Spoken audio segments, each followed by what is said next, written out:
It's an opportunity to grow, right? Just try to approach it in the best way I can. It's certainly weird.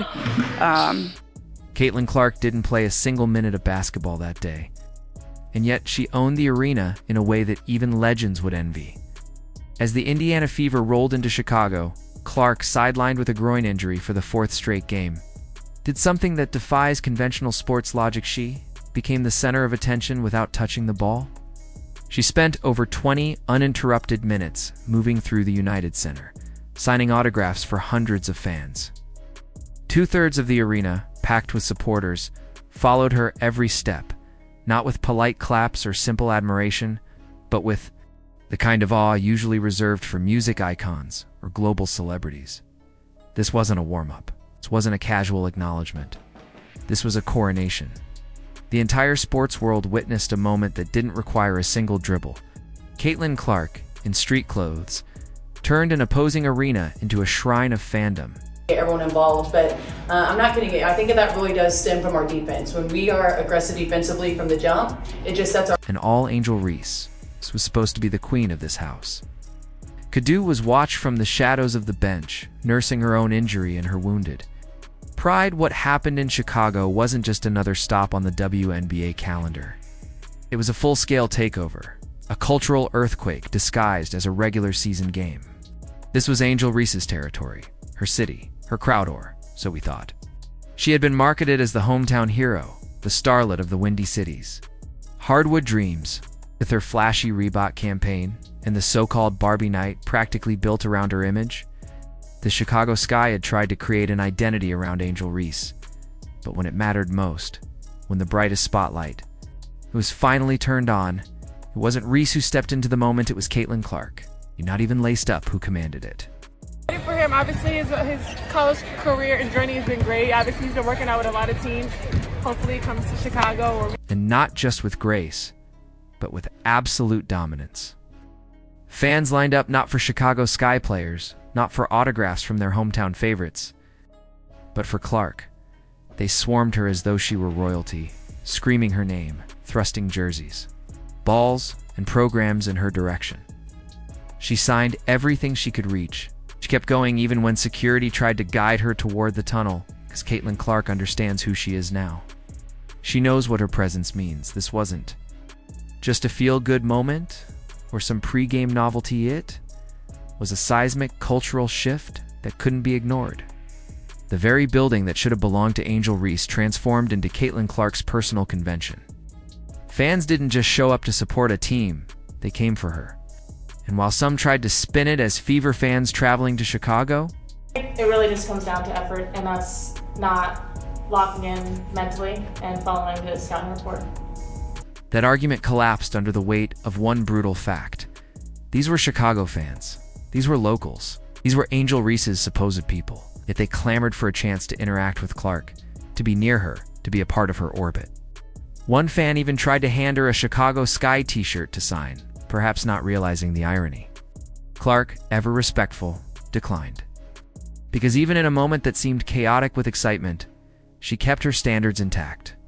She might not have been playing that day, but she still represented the Indiana Fever, and that mattered. Meanwhile, Chicago Sky is depleted by injuries to not only Reese, but also key players like Haley Van Lith and Mariah Jefferson were floundering. Without their core, they looked lost. The Fever, on the other hand, were focused, hungry, and surgical in their execution. I want to look like the lifestyle that I live. I want to be able to live this for a long time. And I like nice things, and I like a lot of good. They dismantled Chicago 93-78 with ease. But the game wasn't the story. It was the pre-game spectacle that made headlines. Because what Caitlin Clark accomplished without playing was arguably more jaw-dropping than what the Fever did on the scoreboard. She turned a road game into a homecoming celebration. She turned a rival's arena into a fan appreciation event. She walked into the heart of enemy territory and walked out more loved than anyone in the building. And then there was Kelsey Mitchell's silent assassin. Veteran leader and the kind of player every successful franchise needs in the shadows of superstardom. While the media and fans focused on Clark's absence, Mitchell put on a performance that felt like a declaration. Move the ball in the way we're trying to play, but honestly, that's big picture. We need to go day by day. This team needs to focus on what we did today. 35 points, 7 3-pointers. Milestone-laden night that marked her 100th career. 20-point game and 9th career 30-point showing. She added her 200th career steal, climbing to second in franchise history behind the iconic Tamika Catchings. Her game was loud, sharp, commanding. It was her way of reminding the world that the Fever are far from a one-woman team. Excellence spoke volumes. It proved something essential. That Clark's presence off the court doesn't diminish her teammates, it elevates them. It makes them believe, gives them space to shine. The Sky, in contrast, appeared disconnected and disoriented, shooting just 32% from the field and turning the ball over 23 times. They seemed psychologically rattled before the game even began. And can you blame them when your own crowd is fawning over the opposing team's injured rookie? In every way, and so I can look back on it now and say it was worth it. To be such a big part of that process and then to know that Stephanie White is your coach. It does something to your confidence. It doesn't feel like home anymore. It feels like a reminder of what you don't have. They committed mistake.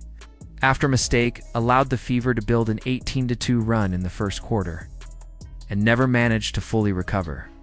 The game was lost early, and the energy in the building made sure of that. This wasn't just about stats or turnovers or a disappointing shooting night. This was about a city watching its allegiance shift in real time. It was about the thousands of fans who came in sky blue but left chanting Clark's name. It was about the Fever showing that they are deeper than the hype, more complete than the headlines suggest. Aaliyah Boston quietly dominated with 14 points, 11 boards, and 6 assists. Michaela Timpson, a rookie, chipped in another 14 from the bench. Absolutely. I mean, I think you guys feel it too. Like it's a long road trip, and I think the vibes are a little bit different when you're winning and when the vibes are high. Ari McDonald added 10 more. This was a masterclass in team basketball, rooted in the culture that Caitlin Clark has helped foster in Indiana. They don't just depend on her, they've grown. Because of her, and let's not pretend the off-court noise isn't getting louder, the whispers about Angel Reese are no longer just speculation. Some believe she's sitting out to copy Clark's storyline, hoping to spin a similar narrative.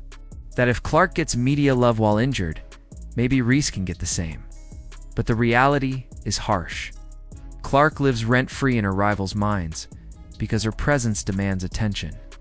Reese's absence feels calculated, not organic, doesn't evoke concern or sympathy. It invites scrutiny. It invites questions about whether she's chasing the spotlight rather than commanding it. Because when Clark shows up heave and injured, she makes magic happen.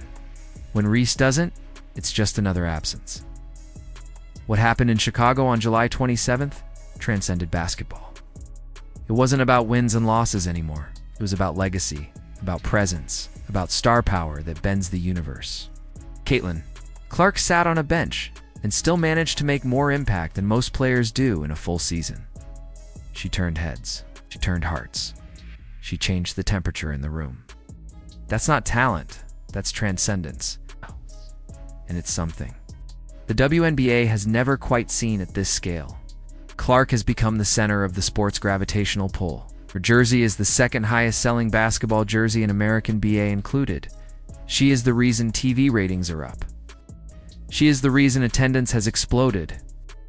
Reason every arena she walks into becomes a sold-out cathedral. So when the final buzzer sounded and the Fever walked out with a comfortable win, it felt like more than just a regular season victory. It felt like the changing of an era. Kelsey Mitchell had proven her brilliance. The Fever's depth was undeniable. Caitlin Clark, without scoring a point, without logging a minute, had once again stolen the show. Fans didn't chant for Chicago. They didn't ask about Reese. They asked about Clark. They waited for Clark. They posted about Clark. They screamed her name from the rafters. And they'll do it again, and again, and again. Because greatness isn't defined solely by what you do on the court. Sometimes it's about how much you shift the world simply by showing up. This wasn't just another WNBA game. It was a moment that exposed the fragile hierarchy of star power in the league, clarified the difference between hype and substance, between visibility and impact. Angel Reese will return. she'll have big games. She'll put up numbers. But what happened in Chicago is a line in the sand. It's a turning point in the Clark versus Reese narrative. Because Caitlin Clark didn't just win the night. She took the city, she took the crowd, she took the future. And she did it all from the sidelines. So what happens now? Can Angel Reese ever reclaim the spotlight in her own house? Or is the WNBA's throne already being fitted for Caitlin Clark? Let us know what you think in the comments below. And if you've witnessed the power of the CC effect, be sure to like this video, subscribe for more updates, and join us as we continue to follow the rise of the most electrifying force in women's basketball. Because this isn't just sports anymore, this is history in motion. And Caitlin Clark, she's already written the next chapter.